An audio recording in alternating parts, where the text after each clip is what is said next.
Médicos ameaçam parar as atividades e governo pede ajuda à Assembleia para arcar com salários atrasados. Após avaliação, laudo confirma que Praia da Ponta Negra não deve ser interditada. Projetos de lei para proibir o porte de armas em casas noturnas seguem sem previsão de votação na Câmara e na Assembleia. E ainda, novembro é o mês da Black Friday. Lojistas já estão de olho no crescimento das vendas. O A Crítica na TV começa agora.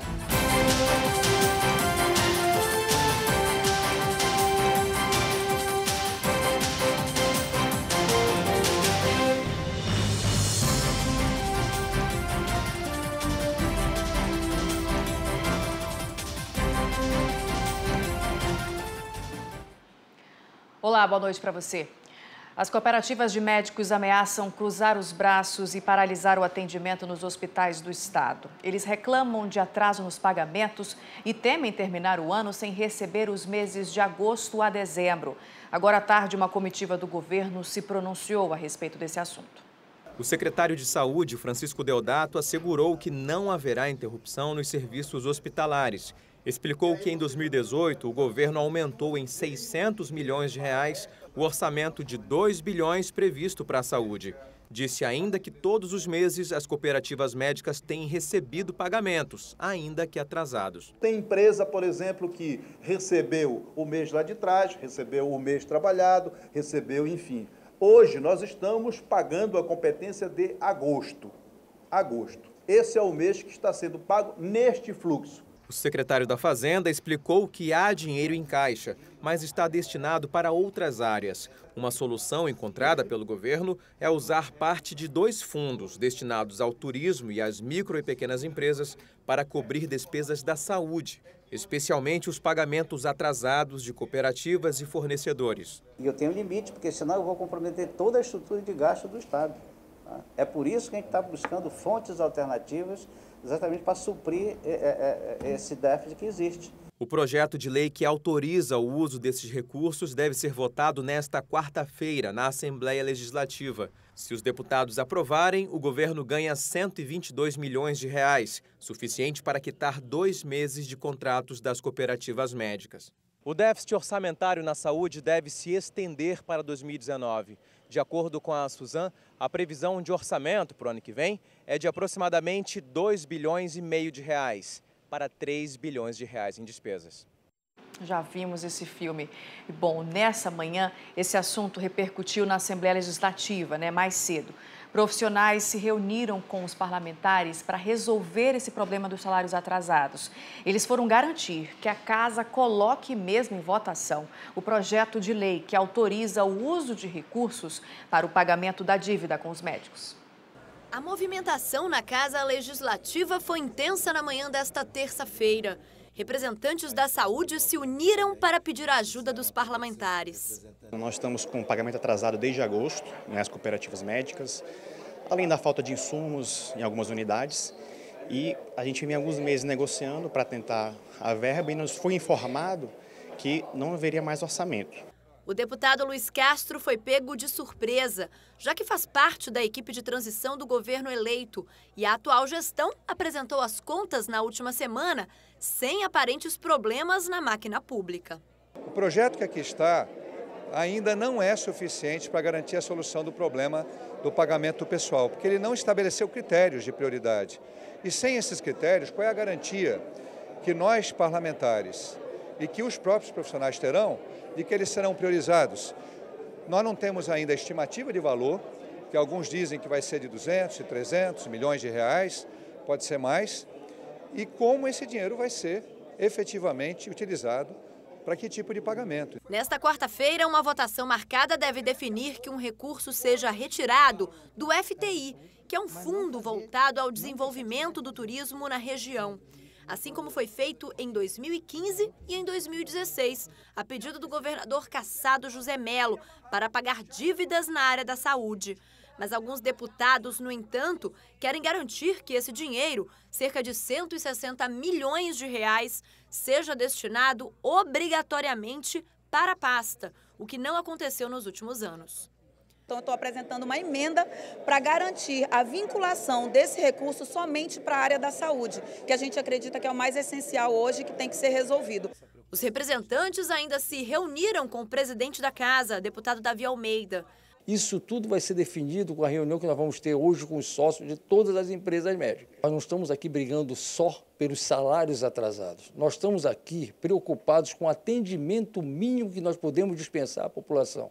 Nós estamos preocupados com o desabastecimento progressivo das unidades.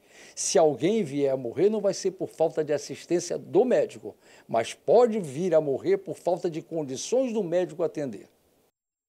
E a comissão de transição do governador eleito Wilson Lima formalizou hoje os nomes que irão compor as subcomissões. As equipes estão divididas em 8 áreas estratégicas e devem fornecer as informações para as coordenações de transição até o dia 28 deste mês.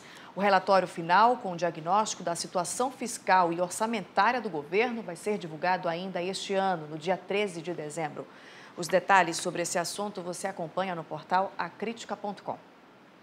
E a Praia da Ponta Negra não vai ser mais interditada. Depois da avaliação do Serviço Geológico do Brasil, feita nos dias 7 e 8 deste mês, a Prefeitura de Manaus concluiu que não há necessidade de interditar o complexo turístico da Zona Oeste. O que deve continuar são as orientações e cuidados para os banhistas por conta do nível do rio. O laudo do CPRM apontou ainda uma faixa de segurança de 7 metros para o banho, mas o Implurb diminuiu a área para 5 metros. Além disso, placas de sinalização foram instaladas na extensão da praia para orientar o horário de funcionamento, que é até às 5 da tarde, além das regras para a utilização do local. A delimitação de 5 metros para os banhistas deve permanecer até o fim deste ano e, conforme a elevação do Rio Negro, essa margem pode sim ser ampliada. Apesar da existência de uma lei municipal desde 2013, carretas insistem em trafegar fora do horário permitido nas avenidas aqui de Manaus.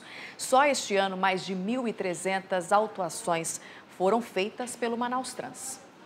O último acidente envolvendo uma carreta aconteceu na última quinta-feira pela manhã, na Avenida Torquato Tapajós. No vídeo é possível ver ela tombando e depois o trânsito ocasionado pelo incidente. Apesar de não ser uma via com restrição de horário para esse tipo de veículo, a presença deles assusta os motoristas por conta do tamanho, do peso e da velocidade com que eles trafegam. Segundo dados do Manaus Trans, foram 15 acidentes deste tipo em 2018. Dá medo porque os caras não respeitam o carro pequeno, né? Eles vão dobrando e a gente tem que dar o nosso jeito. Para a gente é muito perigoso, né? Porque eles não têm um tipo de segmento correto. Dá muito medo e a gente não sente segurança quando está do lado. Balança muito e a qualquer momento parece que vai cair. Nós temos uma lei municipal que até 10 da manhã não pode rodar essas carretas. Agora não tem horário, está livre. A restrição de horário acontece das 6 às 9 da manhã e das 5 da tarde às 8 da noite. E funciona nas avenidas Constantino Neri, Djalma Batista, Humberto Calderaro, Maceió e em alguns trechos de 10 ruas do centro da cidade. A Avenida Efigênio Salles não está incluída nas vias com restrição, mas os veículos pesados deveriam rodar apenas do lado direito da via. Desde que as restrições começaram em 2013 até agora, o Manaus Trans já registrou quase 20 mil autuações por descumprimento das normas. Só esse ano já foram 1.380 autuações. Em comparativo ao ano passado, nós tivemos uma redução considerável com relação a essas autuações, visto que a gente percebeu maior consciência por parte das transportadoras, bem como dos motoristas. Porém, a gente tem intensificado bastante e, mesmo assim, a gente conseguiu reduzir a questão do número de autuações por conta de estarem obedecendo às regras de trânsito. A multa para quem circula com veículo de carga em horário e local não permitidos pela regulamentação é infração média, no valor de R$ 130,16, e mais 4 pontos na habilitação. E depois do governo do estado, a Prefeitura de Manaus também decretou ponto facultativo nos dias 16 e 19 de novembro, datas que antecedem os feriados da Proclamação da República e da Consciência Negra. A SENSA informou que serviços como de urgência e de emergência não serão alterados. O SAMU e a maternidade Moura Tapajós devem continuar com plantão 24 horas. Outras unidades básicas de saúde, policlínicas, centros de especialidades odontológicas, laboratórios, farmácias gratuitas e centros de atenção psicossocial terão as atividades normalizadas apenas na próxima quarta-feira, dia 21. Vamos agora dar um giro pela região norte e conferir as principais notícias com os repórteres da Record TV. Mais um caso de agressão contra professor foi registrado dentro de uma escola pública. Desta vez, nesta aqui, a Maria Nazaré dos Santos, que fica no distrito de Jaci, Paraná, 90 quilômetros distante de Porto Velho, que é a capital de Rondônia. O aluno teria se irritado com o professor quando ele mandou ele fechar o zíper. Ele faz parte de uma turma de 7º ano. Ele tem 16 anos e as outras crianças são muito menores.